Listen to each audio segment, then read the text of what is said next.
Hello everyone, good morning. आज 30 नवंबर है, यानी कि नवंबर आज से समाप्त हो रहा है। कल 1 दिसंबर हो जाएगा। और देखो दोस्तों, ज़िंदगी आपकी है, तो जितने भी संघर्ष हैं वो आपको ही करने पड़ेंगे। एक बात हमेशा याद रखिएगा कि जब आप पेड़ लगा देते हैं, फल खाने के लिए बहुत सारे लोग आते हैं, लेकिन पेड़ लगाते समय जो संघर्ष होता है वो तो आपको अकेले ही करना पड़ता है। इसलिए कभी भी देर नहीं होती है। आपके मन में जब से आए अच्छा काम कभी भी आप शुरू कर सकते हैं। लेकिन कहा गया ना, सुबह से शीघ्रम।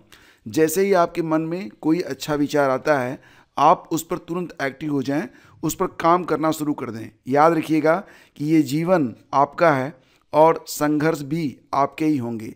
बाद में जब आप वृक्ष बन जाएंगे तो छाया तले बहुत सारे लोग बैठेंगे, लेकिन संघर्ष तो आपको ही करना पड़ेगा।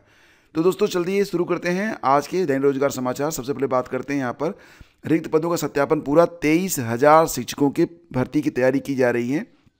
आप ये भी जानते हैं कि वर्तमान समय में यूपी में टीजीटी और पीजीटी के साथ साथ अन्य कई सारी भर्तियां हैं जिस पर अधियाचन प्राप्त करने के बारे में बात की जा रही थी, लेकिन अधियाचन पोर्टल तैयार नहीं था। अब अधियाचन पोर्टल एनआईसी ने तैयार करके दे दिया है कि आप लोग एक बार चेक कर लीजिए जो भी यहाँ पर भर्ती संस्थाएँ हैं, और अगर कोई दिक्कत आती है बता दीजिए ताकि हम इसे ओके कर सकें। और इसके बाद जितने भी अधियाचन के पद हैं वो सारे अधियाचन आपको प्राप्त हों। और अगली जो भर्ती है टीजीटी और पीजीटी की, ये तो बिल्कुल तय है कि नेक्स्ट वैकेंसी आपकी 2026 में ही आ पाएगी। तो 2026 में जो नई भर्तियां आनी हैं उसके लिए अधियाचन अब आप ले सकते हैं। तो यह मतलब ये है ना कि पोर्टल जो है अब तैयार हो चुका है और माना यह जा रहा है कि सर्वाधिक 16,000 से ज़्यादा पद जो हैं वो सहायक अध्यापकों के हैं। ठीक है। इसके अलावा प्रधानाचार्य के करीब 1,500 पद, प्रधानाध्यापक के लगभग 1,000 पद, प्रवक्ता के करीब 2,700 पद, सहायक अध्यापक संबद्ध प्राइमरी 1,800 से ज़्यादा पद हैं।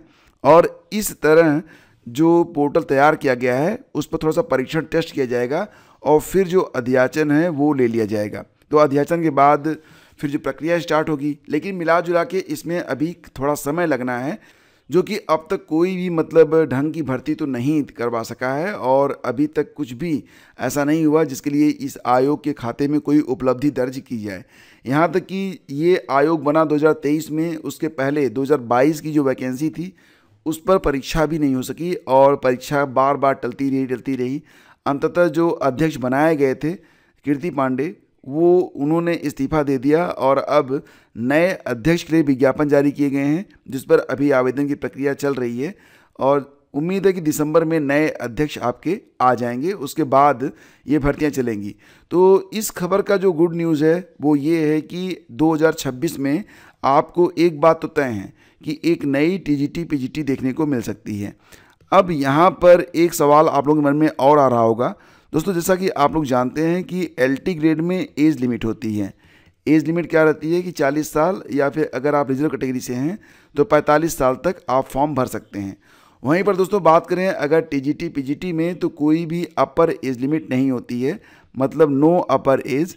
तो अब कई सारे अभ्यर्थी यहाँ पर ये भी हैं जो ये पूछ रहे हैं कि अब जो नई भर्ती आएगी 2026 में, उसमें क्या कोई एज लिमिट होगी। तो दोस्तों ऐसा कुछ भी नहीं है। अभी भी यहाँ पर कोई भी मतलब कि ऊपरी उम्र सीमा, नो अपर एज लिमिट, मतलब कोई भी ऊपरी उम्र सीमा नहीं होगी। मिनिमम 21 साल आपका होना चाहिए और इसके बाद 60 साल की उम्र तक आप यहाँ पर फॉर्म अभी तक भरते आए हैं और उम्मीद है कि आगे भी आप भरते रहेंगे। तो इसके लिए लेकर आपको चिंता करने की कोई ज़रूरत नहीं है। पीसीएस प्री के परिणाम के बारे में काफ़ी चर्चाएँ कल रहीं। सोशल मीडिया भरा हुआ था, 1 घंटे में परिणाम आ रहा है, बहुत जल्द आ जाएगा, ऐसे हो जाएगा वैसे हो जाएगा। सोशल मीडिया में ना मैंने देखा है कि आप खुद जाके कोई एक बात लिख के चले आओ, 2 घंटे के बाद वही खबर आप तक घूमते घूमते किसी दूसरे सोर्स से आ जाएगी। मतलब यहाँ पर केवल जो है कॉपी और पेस्ट का ज़माना है और केवल लोग कॉपी पेस्ट करते हैं। ऑथेंटिक न्यूज़ यहाँ पर मिलती नहीं है। कोई एक कुछ कह देता है, इसके बाद वो चीज़ें जो है शेयर होने लगती हैं। कुछ और भी बुद्धिजीवी हैं जो कि उसमें कुछ अपनी तरफ से नमक मिर्च लगाकर पोस्ट कर देते हैं कि ऐसा हो गया वैसा हो गया। एग्जैक्टली अभी तक परिणाम जो है वो आया नहीं है और उम्मीद की जा रही है कि इस सप्ताह परिणाम जारी हो सकते हैं। तो अभी जब परिणाम आ जाएगा फिर आपको पता चल जाएगा। वैसे भी मतलब कोई भी तय समय सीमा नहीं होती है। यूपीपीएससी तो हमेशा सही कमाल करता रहा है। आपसे कहेगा कि फला तारीख, लेकिन उसके पहले ही वो कुछ न कुछ कर लेता है। तो देखना ये होगा कि अब यूपी पीसीएस प्री ये परिणाम बस समझ लीजिए कभी भी आ सकता है, एनी टाइम आ सकता है, इसी सप्ताह आ सकता है, मे भी आज शाम को ही आ सकता है। तो ये तो तय नहीं है कि कब आएगा, लेकिन आज आ सकता है। तो फिलहाल थोड़ा सा वेट आप लोग करते रहिए और जो भी अपडेट रहेगी वो मैं आपको यहाँ पर देता रहूँगा। फिलहाल उत्तर पुस्तिकाओं का मूल्यांकन करीब पूरा हो गया है। स्क्रूटनी आज की प्रक्रिया पूरी की जा रही है और फरवरी मार्च तक परिणाम घोषित करने की तैयारी है। ये बात कही जा रही है आरओ के बारे में। तो आपको ये भी पता है कि आरओ का पेपर लीक होने तथा आंदोलन की वजह से पीसीएस समेत आयोग की कई अन्य भर्तियाँ लंबित हो गई हैं। ऐसे में आयोग ने खास तौर पर पीसीएस भर्ती का सत्र नियमित करने के प्रयास तेज कर दिए हैं। 2024 मुख्य परीक्षा का परिणाम बहुत जल्द आ जाएगा। एक अफसर ने ये बात बताई है कि जो मतलब उत्तर पुस्तिकाएं हैं उनका मूल्यांकन हो रहा है, स्क्रूटनी आदि की प्रक्रिया पूरी की जा रही है और फरवरी मार्च तक परिणाम घोषित करने की तैयारी है। तो ये न्यूज़ निकल के सामने आ रही है। और दोस्तों इसी के साथ सब इंस्पेक्टर भर्ती के अभ्यर्थी 4 दिसंबर तक भर दें शहर का विकल्प। तो ये जो भर्ती आई है एसएससी के थ्रू आई है। एसएससी ने छूटे हुए अभ्यर्थियों को परीक्षा केंद्र के लिए शहर चुनने का एक और मौका दिया है। मतलब यहाँ पर ये है कि अभ्यर्थी 4 दिसंबर तक ऑनलाइन शहर का विकल्प भर सकते हैं। इसके बाद शहर का विकल्प न भरने वाले अभ्यर्थियों के प्रवेश पत्र जारी नहीं होंगे। तो ये बात बहुत ध्यान से आप लोग समझ लीजिए जो लोग इस भर्ती से संबंधित हैं। और आयोग भर्ती परीक्षाओं में फॉर्म भरने के दौरान अभ्यर्थियों को शहर चुनने का मौका देता है। तो अभ्यर्थियों की ओर से भरे गए शहर के विकल्प के आधार पर आयोग विभिन्न शहरों में परीक्षा केंद्र निर्धारित करता है। अपरिहार्य स्थिति में ही किसी अन्य शहर में परीक्षा केंद्र बनाया जाता है। इसी के तहत सब इंस्पेक्टर भर्ती के अभ्यर्थियों को 21 नवंबर तक परीक्षा केंद्र के शहर का चुनाव करने का मौका दिया गया था, लेकिन बड़ी संख्या में अभ्यर्थियों ने अब भी शहर का विकल्प नहीं भरा है। तो उनको ये मौका यहाँ पर दोबारा से दिया गया है। इस पर आप लोग फोकस करिए, या फिर अगर आपका कोई दोस्त है, कोई जान पहचान का है, तो उसे ये न्यूज़ जरूर बताइएगा।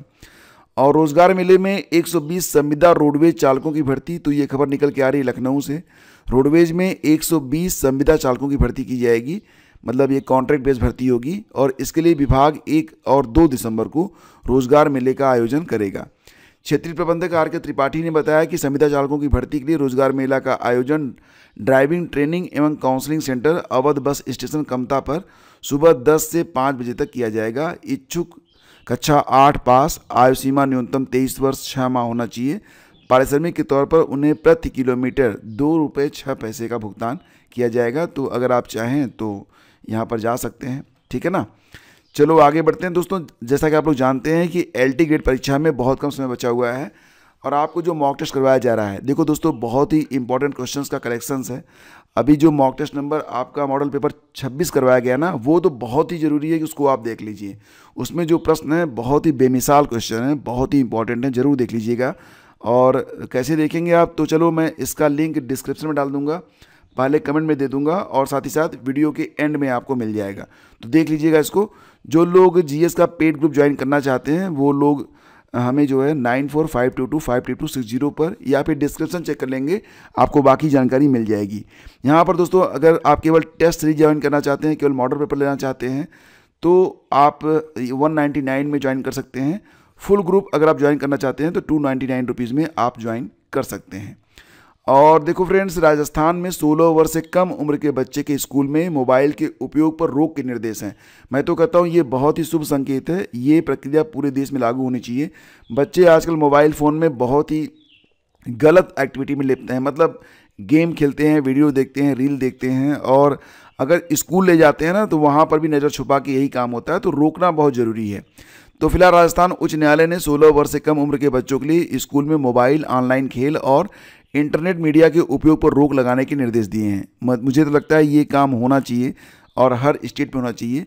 हाई कोर्ट ने इसके लिए राज्य सरकार के गृह एवं शिक्षा विभाग को अभिभावक संगठनों के साथ मिलकर गाइडलाइन तय करने के भी निर्देश दिए हैं। और ये भी है दोस्तों कि एक व्यक्ति के नाम से 3 से अधिक सिम जारी करने पर रोक को लेकर भी गाइडलाइन बनाने का निर्देश जारी किया गया है। तो कई सारी चीज़ें हैं और मुझे लगता है कि ये बहुत अच्छी बात है। और इस प्रकार से मतलब स्कूल टाइम में या फिर जब आप ही मतलब आप तो बड़े हो चुके हैं, लेकिन अगर आप स्टडी करना है ना, उस समय नोटिफिकेशंस को आप ऑफ रखिए। कारण ये होता है ना, एक नोटिफिकेशन आपका पूरा शेड्यूल ख़राब कर देता है। तो स्कूल में बच्चों को न करने दें मोबाइल का प्रयोग, राजस्थान हाईकोर्ट का निर्देश। कहा राज्य सरकार का गाइडलाइन बनाए, एक व्यक्ति को 3 से अधिक सिम न मिले। सारी चीज़ें यहाँ पर फिलहाल हैं आज के अखबारों में, आप पढ़ सकते हैं। और सक्रिय सिम कार्ड से ही चला पाएंगे व्हाट्सअप जैसे मैसेजिंग ऐप। तो टेलीग्राम है, व्हाट्सअप है, मतलब क्या है ना कि अब जब भी आप व्हाट्सअप ओपन करेंगे तो आपको क्या होगा, एक OTP आएगा, उसको डालने के बाद ही आपका व्हाट्सअप चलेगा। तो कहा यह जा रहा है कि व्हाट्सअप, टेलीग्राम, सिग्नल, जो सिग्नल भी व्हाट्सअप जैसा ही ऐप है, स्नैपचैट जैसे मैसेजिंग ऐप अब बगैर सक्रिय सिम के नहीं चलेंगे।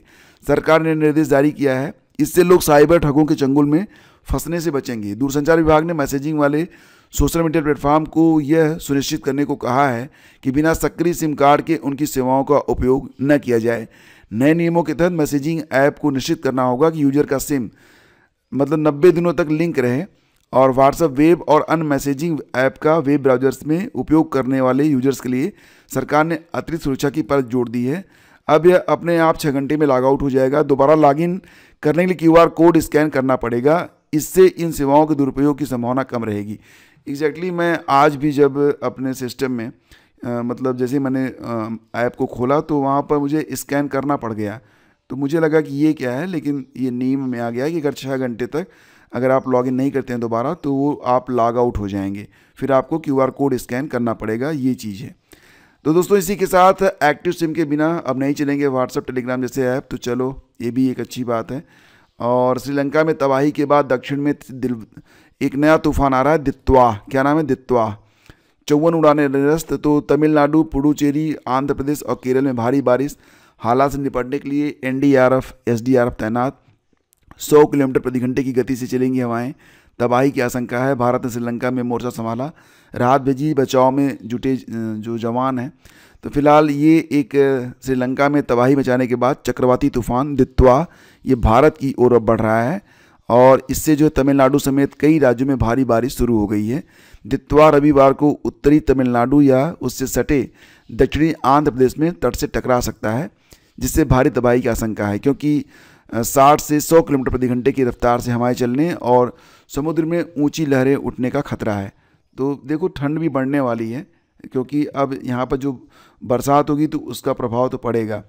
रोडवेज बसों को रूट में आज से बड़ा बदलाव। तो प्रयागराज के बारे में न्यूज़ है कि सिविल लाइंस बस अड्डे के पुनर्विकास कार्य के चलते अब गोरखपुर और वाराणसी रूट को छोड़कर बाकी रूट की बसें यहाँ नहीं मिलेंगी। तो लखनऊ, अयोध्या, सुल्तानपुर, कानपुर, रायबरेली, कौशाम्बी, प्रतापगढ़, फतेहपुर सहित अन्य मार्गों की बसें अब महात्मा गांधी मार्ग स्थित KP कॉलेज के पास बने विद्यावानी मैदान से संचालित की जाएंगी। तो मुझे लगा कि बहुत सारे लोग प्रयागराज आते जाते रहते हैं, उनको बताना चाहिए, ठीक है।